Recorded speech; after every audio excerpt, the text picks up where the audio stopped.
Hi, I'm Rick Ryan, Senior Rabbi at Temple Sinai in Denver, Colorado. This week's Torah portion is Vayeshev from chapters 37 through 40 of the book of Genesis, and it begins the story of Joseph. Joseph, who was almost the youngest of the sons of Jacob.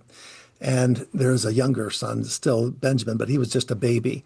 And at this time, Joseph, being the young man, 17 years old, and as the story is unfolding for us, is that Jacob favored him. Now, in part, Jacob favored him because Joseph was the son of his old age. Two, he was the son of Rachel, and Rachel was his beloved wife. And so Jacob did, as you know, made for Joseph a coat of many colors and elevated him. And Joseph likewise elevated himself. He sort of lorded it over his brothers. He had these dreams, so much so that his brother says, Hine, Bal Chalamot, look, here comes this dreamer of dreams.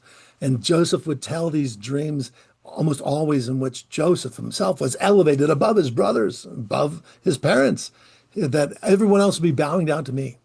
Now, his brothers were very angry at him, jealous of him, jealous because of the coat of many colors, jealous because their father Jacob favored him, and jealous, of course, because Joseph had these dreams that seemed quite arrogant. And while they were jealous, as the Torah says, Vaikanu oto, Vaikanuvo, they were jealous of him. It says about Jacob that Jacob shamar et hadavar. He took the matter in mind. He thought there was something significant there. And though he would upbraid his son Joseph, saying that's an inappropriate dream, nevertheless, he knew that there was something significant there because Jacob too was a man who dreamt dreams. And Jacob too had times of great stress and sibling rivalry with his brother. So just as Jacob wrestled with Esau and escaped to Mesopotamia, he had these dreams of angels going up and down. And on his return from Mesopotamia years later, he had another dream of wrestling with an angel. And so Jacob was in this position not of being jealous by Kanuvo, as his other sons were, but rather Vishamar et hadavar. And he took note of the matter. In fact, the Talmud focuses on this. In Sanhedrin 105, it says a person may be jealous of a lot of other people for all kinds of reasons, but a person should never be jealous of his children or his students. We want to look at our children and hope that their aspirations and their achievements greater than ours are a source of pride, not of jealousy. That's not always the case with siblings, but for our children and our students, we want them to succeed. Joseph thought that he had a glorious future. And at the time, being the favorite of his father, Jacob, it seemed likely. His brothers, being so jealous, sold him into slavery, and they went to Egypt, and he was then in a dungeon.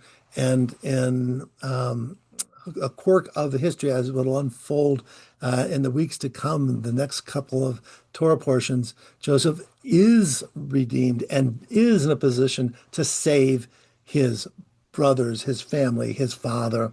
But that's in the story to come still. But the message that here is Joseph, Bal HaChalamot, this dreamer of dreams that caused some friction early with his siblings. But the father, Jacob, just took note of it and wasn't jealous. It gives us something, I think, to hold on to as we complete this week and then anticipate on Sunday night the beginning of Hanukkah, the Festival of Lights. It's a time in which it's the darkest day of the year, which is Sunday, winter solstice.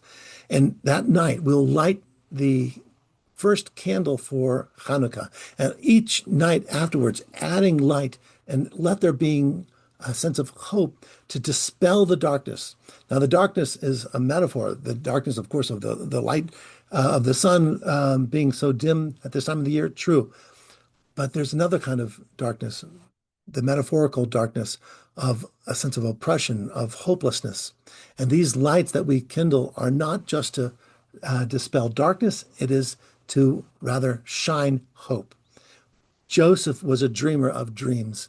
And at first, it didn't seem easy for his brothers, but Joseph forgave them and was able to redeem them in time. And his father, Jacob, was able to see in the end of his days his family finally all together, but not in the land of their fathers, not in the promised land, not in the homeland of Israel, but rather it was in Egypt. But that's for stories yet to come. I pray that as we have this Shabbat of Vayeshev and read the beginning of the Joseph narrative, and then also Sunday night we light the first night of the first light for the Chanukiah for Hanukkah, that we too will be dreamers of dreams of a better day, of a time of peace, in which we can dispel the plagues of anti-Semitism, of bigotry, of racism, and of sibling rivalry. Let it go. Forgive one another. Let there be a renewal of hope and of goodness and of forgiveness. And yes, when we hear something, even some arrogance in our children or the people that we love, let us shamara tadavar. Take note of some significance. Maybe that's just their coping mechanism to dispel what's plaguing them, and they are lighting lights for themselves for hope, so that they will have your support to make this world shine with their brilliance as well.